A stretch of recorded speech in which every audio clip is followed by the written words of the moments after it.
في التعادل للأخضر السعودي. فوز، هل كنت تتوقع هذا الفوز على الأرجنتين في البداية؟ أول شيء بسم الله الرحمن الرحيم، يعني صراحة احنا كنا واثقين بأنفسنا، وأتوقع إنه كثير مننا قال قبل المباراة إنه احنا قد التحدي هذا، وأعتقد إن قدرنا بكل جدارة نثبت إن احنا قد التحدي هذا، والحمد لله على كل حال، ربي أكرمنا.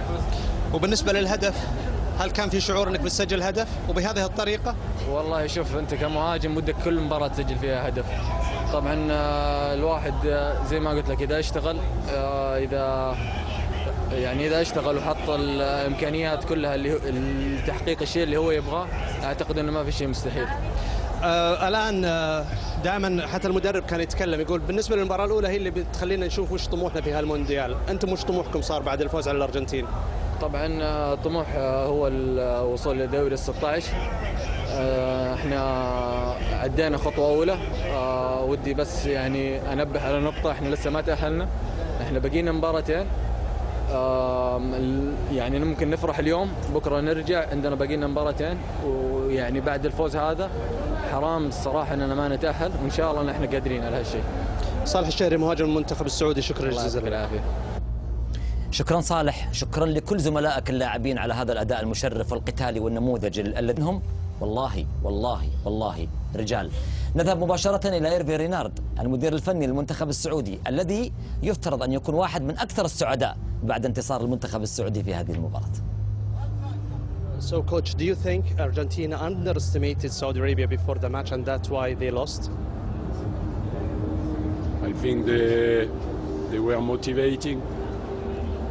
You know, Lionel Messi will play the last World Cup. أعتقد أن هذا هو كأس العالم الأخير لليو ميسي، وبالتالي كانوا يرغبون في أن يقدموا أفضل ما لديهم.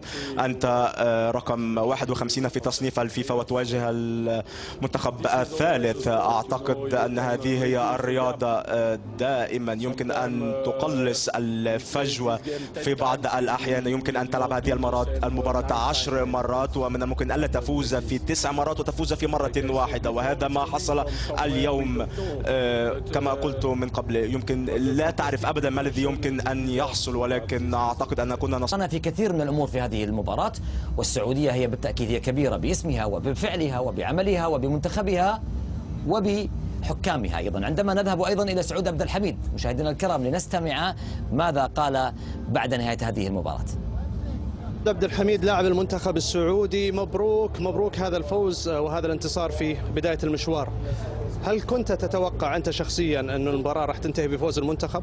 أول شيء بسم الله الرحمن الرحيم، ألف مبروك للجماهير السعودية، ألف مبروك لأي واحد سعودي، مبروك لجميع السعوديين هذا الانتصار. وزي ما أقول لك احنا في البداية يعني تعبنا 3 سنين، الحمد لله قدرنا اليوم نفوز على المرشح الأول في كأس العالم. ايش يعني لكم الفوز في بقية المشوار، فوز على منتخب الأرجنتين؟ والله أنت شوف تلعب قدام منتخب الأرجنتين وعندهم أفضل لاعب في العالم، فطبيعي لما تفوز هذا يعطيك دافع قوي جدا انك تقدم المباراتين القادمة كل ما عندك عشان تتأهل، وبإذن الله هذا الشيء حيكون موجود بحول الله. الفوز كيف راح يحضركم لمباراة بولندا على سبيل المثال؟ والله شوف احنا دحين خلصنا المباراة الأولى، وبإذن الله نفرح اليوم وبكرة ننسى نفكر في المباراة الجاية، وبإذن الله حنتأهل بحول الله. شكرا لك سعود عبد الحميد. بإذن الله تفرح دائما يا سعود مع المنتخب السعودي، ونفرح